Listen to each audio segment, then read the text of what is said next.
Quando eu me converti, pô, eu comecei a buscar o amor, entendeu?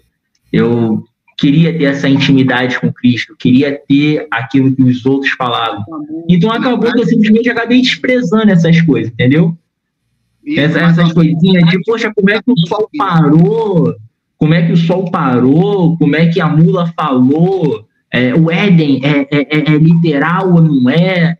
Acaba que se torna coisa infantil. É igual Paulo fala. Quando eu era menina, me comportava como menina. Estão fazendo o que na Bíblia, então?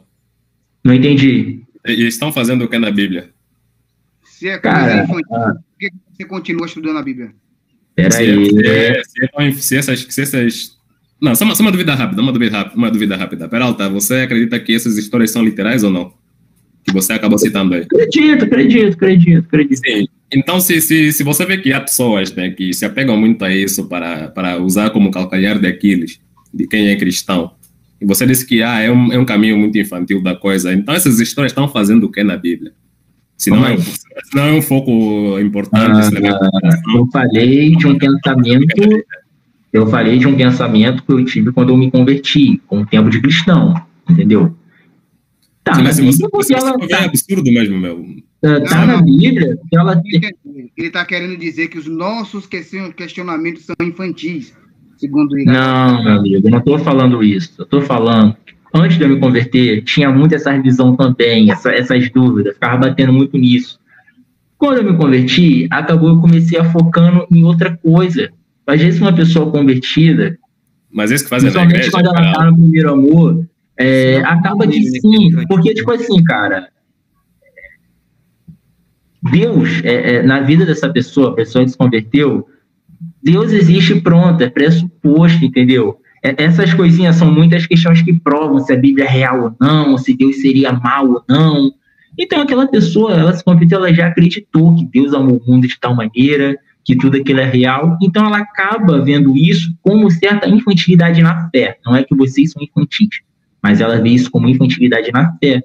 Eu falei, o que pode ser um erro, porque tem pessoas que ainda acham importante, como eu achava importante. Acabou que eu nem me converti por isso, foram coisas ali do momento. Aí você tá sendo freestyle, tá mergulhando numa espécie de gnosticismo e tentando ignorar coisas do Antigo Testamento e apontar só coisas bonitas do Novo Testamento. Porque são coisas que não tem como ignorar. Cara, pensa só no absurdo que é dizer que o sol parou para prolongar o dia. Pensa só no absurdo que é. Veja como um Deus inspirou o homem a escrever algo assim tão fora de série, né? Eu sempre toco nesse ponto.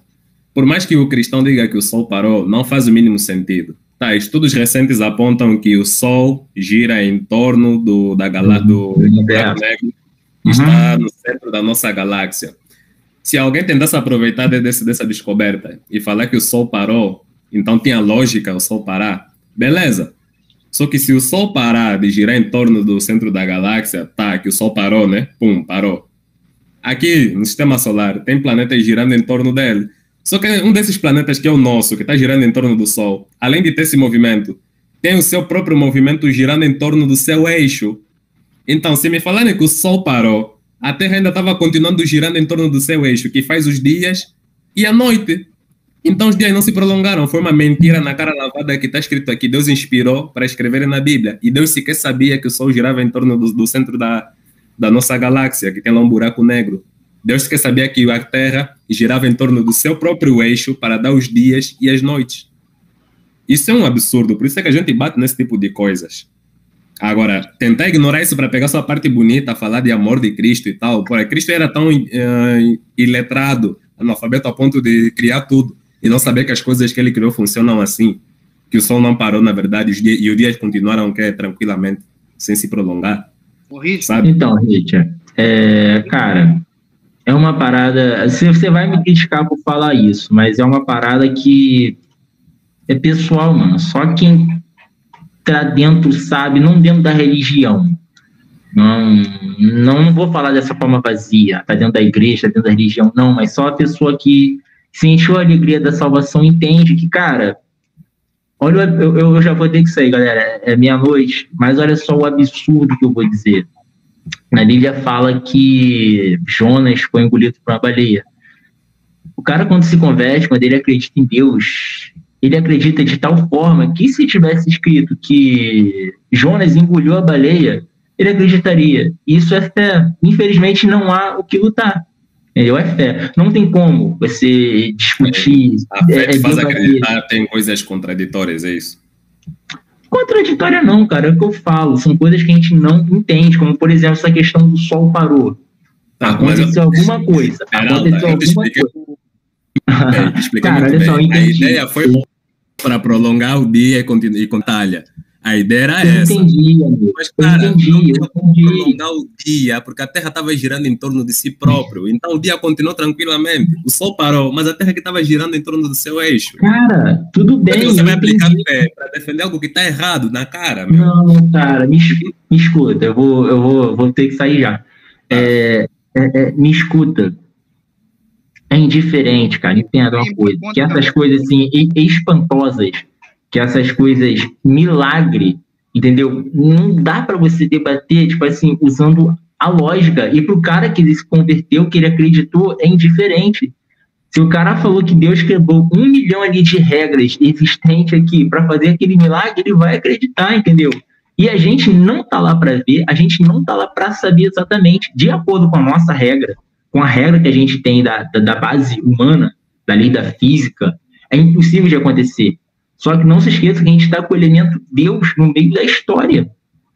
Tá, entende? Quando dá Deus no meio das coisas, tudo, o impossível se torna possível. Vou te dar outro exemplo, cara. Na Bíblia chamaram um morcego de ave. Alguns ainda tentam dizer que não, foi mal traduzido e tal, não sei o que. Mas é a palavra de Deus e inspiraram para escrever mesmo assim. Na Bíblia chama morcego de ave. Morcego é ave. A Bíblia chama morcego de árvore? Ave. Em que passagem? Como assim? Eu não entendi. Não me lembro qual é a passagem, mas estavam falando de alguns animais que eram proibidos de serem consumidos, né? Nas leis deles lá no meio do deserto. E o morcego estava incluído nessa lista de animais que não poderiam ser consumidos.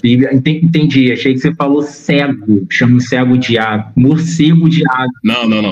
Morcego. Morcego de ave. É, o bichinho do Batman. E o morcego é um mamífero. É um mamífero, na verdade. Pô, um erro biológico. Como é que Deus inspirou alguém a escrever?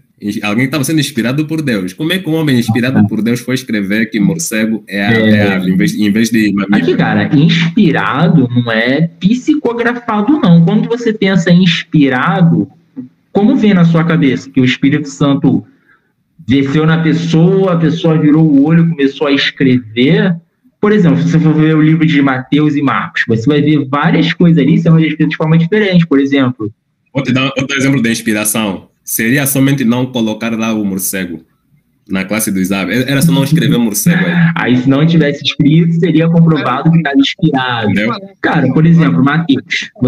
Não, é só um exemplo para mostrar o que tiraria um errozinho dentro de vários outros erros que já estão na Bíblia. Só um errozinho. Tirar morcego como... Não colocar o nome morcego na classificação de aves. Mas será que... Porque morcego não é ave. Mas, cara, eu acho que esse não é o fato não é o fator inspiração, não. Porque a Bíblia é cheia disso. Se você for ver, Mateus, os evangelhos. E um evangelho vai falar que Jesus curou 2 cegos de Jericó. E o outro vai falar que ele curou um. E um vai falar que ele foi à tarde para um lugar, e o outro vai falar que ele foi à noite. Então, esses erros... Contradição.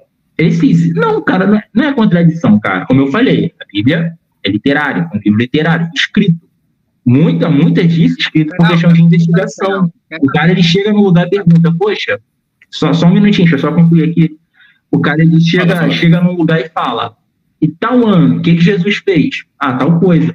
O outro, ele vai lá e vê com uma outra pessoa, a pessoa fala aquilo semelhante, mas um pouco diferente, por aí vai. Eu não vejo isso como contradição. Eu vejo a história sendo escrita. Se aquele povo acreditava que o morcego era uma ave, então ele descreveu o morcego como ave, não como mamífero. E você tem fé que morcego é ave mesmo? Porque aquele povo escreveu que morcego é ave. Morcego é um mamífero. Morcego é ave ou é mamífero? Não, morcego é um mamífero. Você sabe que é mamífero? Sei. Mas por que você não leva em consideração que é ave e usas a fé para acreditar que morcego é ave? E que aquele povo usou também da fé e da inspiração para determinar morcego como ave? Acho que por que você hoje não aceita que morcego é ave? Eu acho que eles não estavam usando a fé para falar que o morcego era uma ave, não. Era só o conhecimento da época. Cara, foram inspirados por Deus para escrever aquilo. Eles tinham Deus Todo-Poderoso, detentor de todo o conhecimento. Deixa o Marcos falar. Você teria, por meio... Só um momento, Marco, depois vai falar, querido.